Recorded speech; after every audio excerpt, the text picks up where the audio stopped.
Red Bull's downfall continues as another senior figure leaves, Mercedes is questioning where its pace has gone, and Daniel's future after F1 has been revealed. Do consider subscribing to the channel. Let's get straight into the latest F1 news. In a year when the fight at the front of Formula One has closed up perhaps like never before, the scale of McLaren's advantage in Singapore went against the grain. Indeed, just one weekend on from Baku, where Oscar Piastri had to fight tooth and nail with Charles Leclerc for a win that hung in the balance until the penultimate lap. The picture in Singapore could not have been more different. Lando Norris was in a class of his own in qualifying, held a comfortable lead early on, and then, in the words of Christian Horner, started taking the PIs when he upped his speed to pull almost 25 seconds clear of Max Verstappen before the pit stops.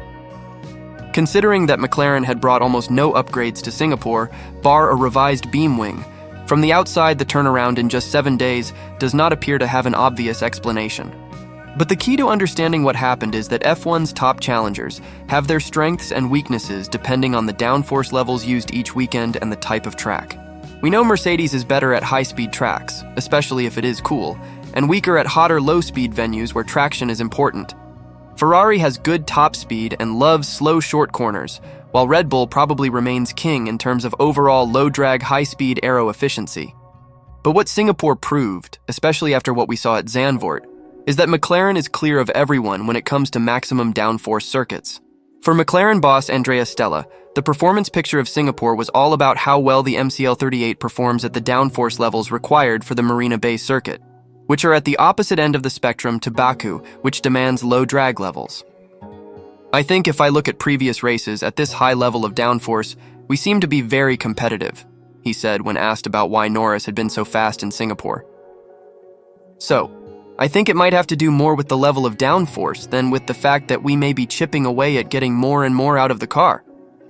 A trawl back through this season almost certainly suggests that when the downforce levels are maxed out and drag is not really a factor, then McLaren excels.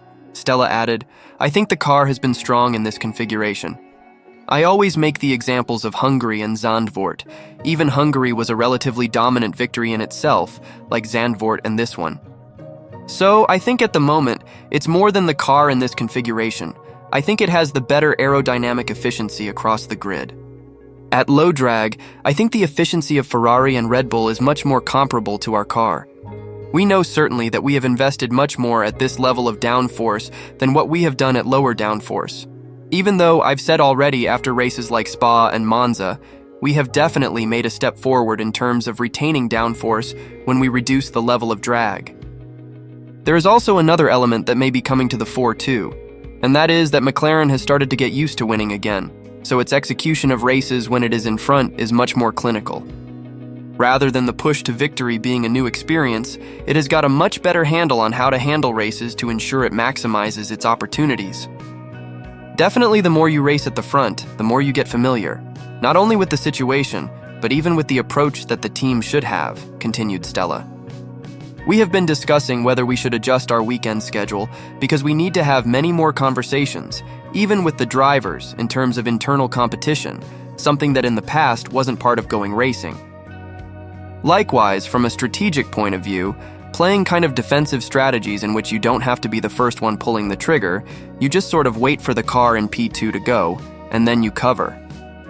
These are scenarios that we were not very familiar with, and now we are getting familiar. So, I think it's fair to say that there's a development of which the team are part of, not only the drivers. McLaren has lured Red Bull's chief strategist away from Milton Keynes as another senior figure departs the current world champions. Will Courtney is head of race strategy, but will leave to take up the role of sporting director at McLaren, although Red Bull are insisting he serves out of his contract. When staff members make it known they wish to depart, teams will often relent and grant them a year's gardening leave before departing. But in the case of Courtney, he will see out his current deal, which runs until mid-2026, as Red Bull look to stall the strengthening of their rivals. Courtney has been with Red Bull since their first season in 2005, having joined from previous outfit Jaguar, and works closely with Hannah Schmitz on the team's strategy.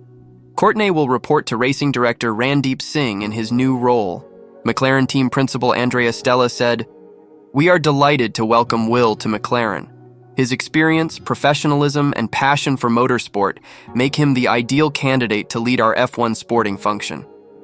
We are now entering a key phase in our journey as a team, and we are confident that he will be a great addition to our strong leadership team as we strive to continue challenging for wins and championships. Courtney is the third high-profile departure following Adrian Newey, who will join Aston Martin next year, and Jonathan Wheatley, who is moving to Audi.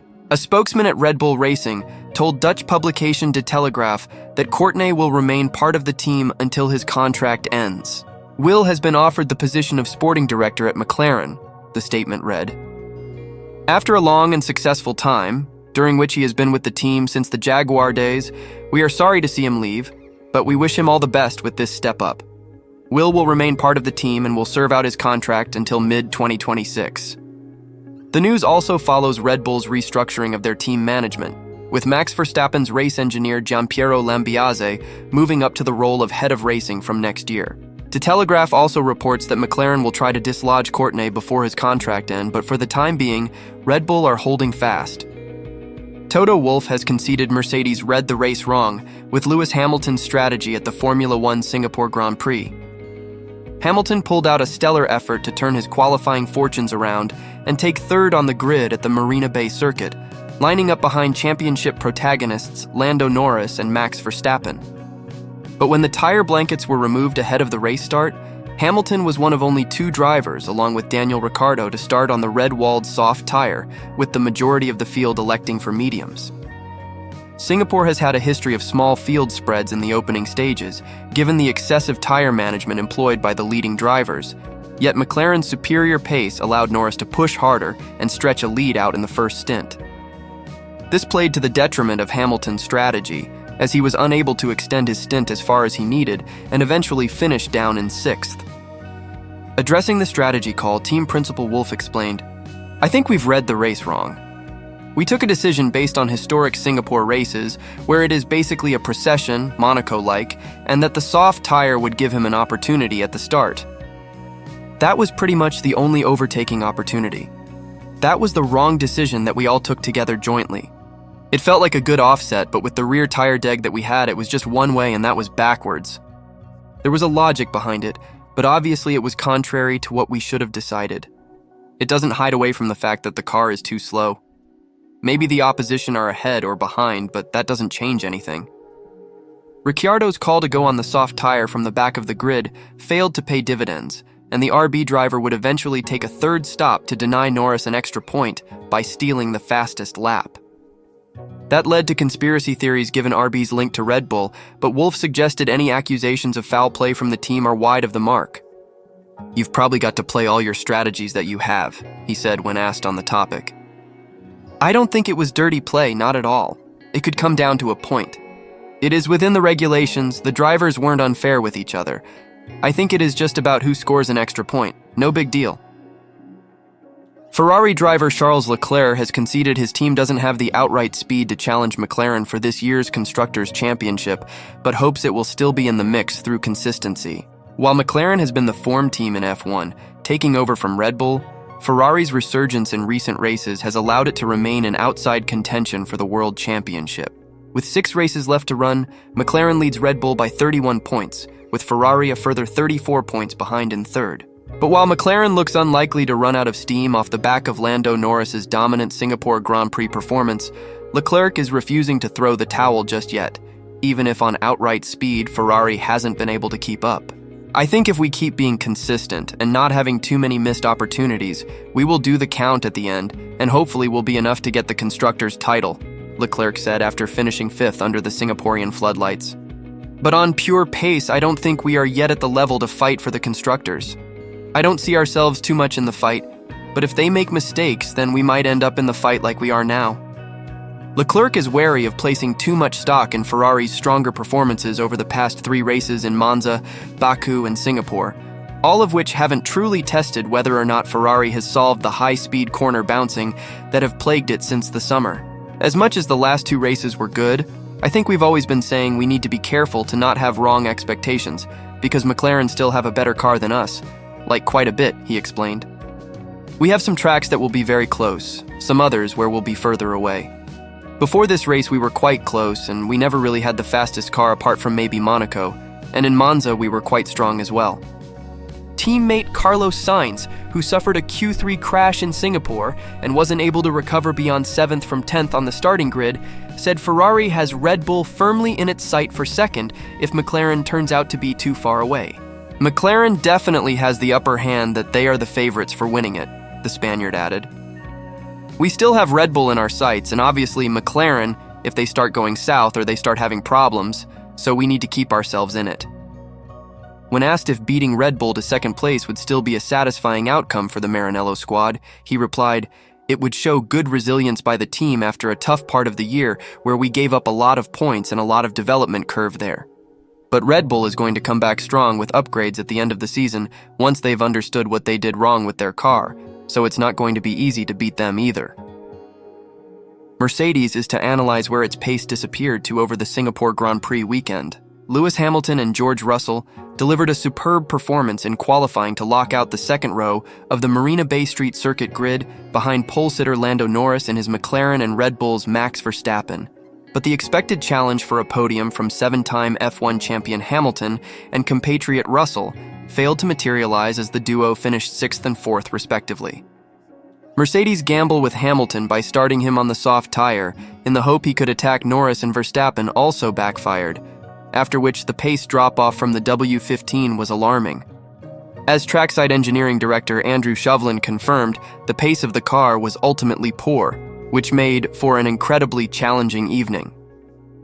Having qualified within a couple of tenths of Norris and Verstappen, we anticipated being able to race for the podium, said Shovlin. That shaped our decision to start on the soft compound with Lewis as we looked to make up ground on the opening lap. Unfortunately, with our lack of pace and struggles to control the rear tire temperatures, that proved the incorrect decision and left him in for a tough race.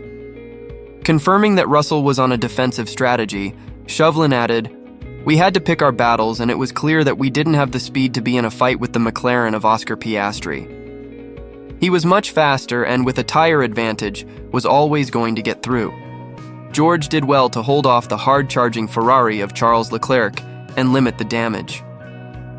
With no F1 racing for the next 3 weekends, the autumn break affords Mercedes the opportunity to analyze and understand what happened to our pace. Shovlin said, "We had moments over the weekend where we were competitive, so we know there is inherent pace in the car. Since F1 returned from its summer break, the hope Mercedes would continue to challenge at the front has also evaporated. The team won 3 of 4 Grand Prix leading into the August holiday, 2 of which were on merit, and there was the sense its early season issues with the car were resolved. That, however, has not been the case, resulting in its drivers scoring just 1 podium, Russell 3rd in Azerbaijan, over the past 4 races upon the sport's resumption. For the next race in the United States, Mercedes will again attempt to address the car's problems. We will be bringing an update package to the car at the next race, and we hope that can bring us closer to the fight at the front," said Shovlin. When Formula One drivers step away from the championship, many venture into new career paths inside and outside motorsport. Currently, Daniel Ricciardo's future in F1 is uncertain. Rumors have circulated the paddock that the Australian may be replaced at RB by Liam Lawson, who filled in for Ricciardo in 2023 after he broke his hand in free practice 2 during the Dutch Grand Prix. What could be next for Daniel Ricciardo post-F1? If the Singapore GP was indeed his final race, it was filled with the excitement fans have come to expect from the Australian. Despite finishing P18 compared to teammate Yuki Tsunoda's P12, Ricciardo made a last-lap attempt to steal the fastest lap from race winner Lando Norris. This move ultimately benefited Red Bull and his former teammate, Max Verstappen, in their title battle against McLaren's Norris. It also felt like a fitting moment for Ricciardo to face McLaren, his former team that cut his contract short, a final time. Throughout the Singapore weekend, journalists asked Ricciardo if his plans might involve IndyCar. He admitted, "IndyCar still scares me. I've thought about it because I also thought about it a couple years ago when I knew I wasn't going to start the 2023 season, but I don't know," he said. "I know I'm still a competitor, I know I still have a lot of fire in me, but maybe that itch is scratched doing something else." Like former drivers Nico Rosberg and Jenson Button, he has expressed hesitation toward oval racing. The high speeds and extreme forces characteristic of this type of competition make crashes potentially more dangerous than those on a road course. However, this does not imply that IndyCar or NASCAR are more dangerous than F1. Both series have been proactive in enhancing safety standards for their cars and tracks. Beyond safety, Ricciardo discussed with the media about what he would like from the next phase of his life post-F1. It's hard. It's even talking about just being in the sport and maybe fighting for a 10th place every now and then. It's maybe the same with doing another series, and no disrespect to other series, but because I've been there and experienced the highest of the highs, will I get true fulfillment doing something else? There's no guarantee I'll be good as something else. So is that gonna actually scratch the itch and give me what I want? I don't know. I'll probably say no more than yes, but these are things I'll think about if I'm not in this position. While another series may not be what he is after, he could choose to stay within the world of F1. If Liam Lawson replaces Ricciardo at Red Bull, the team could lose its reserve driver. Given Ricciardo's close relationship with the Red Bull organization, especially after displaying great sportsmanship in Singapore, the Australian may once again find himself in the role of third driver for the team. His experience could prove valuable in 2025 when Red Bull loses their chief technical officer, Adrian Newey, whom many credit for the team's dominant success with both Sebastian Vettel and Max Verstappen. Ricciardo himself benefited from Newey's expertise, securing 7 race wins under his engineering. In 2023, Ricciardo fulfilled his reserve driver duties through simulator work and tire testing. If he has not yet envisioned a future beyond the sport, it would not be surprising to see him return to the role he held before making his comeback to the grid with AlphaTauri. Ricciardo has built a reputation not only for his success in motorsport, particularly F1, but also for his infectious personality and signature smile. Many believe his character has played a role in keeping him on the grid, thanks to the PR value he brings. If he does not continue racing, Ricciardo would thrive in a presenting role. While Sky Sports could be a strong option, he might also take on an elevated role at F1 TV, replacing Jack Doohan. Doohan, set to join Pierre Gasly at Alpine in 2025, will be stepping down from his TV pundit role, a position he earned through both his expertise and charisma. With a longer career than the 2025 rookie, he could even join the main presenting team at each race. He would also follow in the footsteps of racers such as Nico Rosberg, Jenson Button, Mark Webber, Martin Brundle, and Susie Wolff, each who retired from racing and continued within the sports ecosystem with the likes of Sky Sports and Britain's Channel 4, and in Susie Wolff's case, managing director of F1 Academy. While it is highly unlikely, since the only empty seat on the grid for 2025 is at Sauber, where Valtteri Bottas, the favorite to re-sign, another team could still seek Ricciardo for his skills and marketability.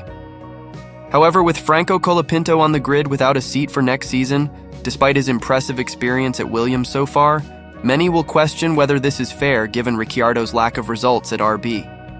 It could be time for him to hang his boots up. As Daniel Ricciardo navigates this uncertain phase in his career post-F1, the options before him reflect not just his talent, but also his character that has captivated fans worldwide. Whether he chooses to remain within the world of F1 as a reserve driver, pivot to a presenting role, or explore new opportunities in other racing series, his presence will undoubtedly leave a mark. That's it for this video. I'll see you around.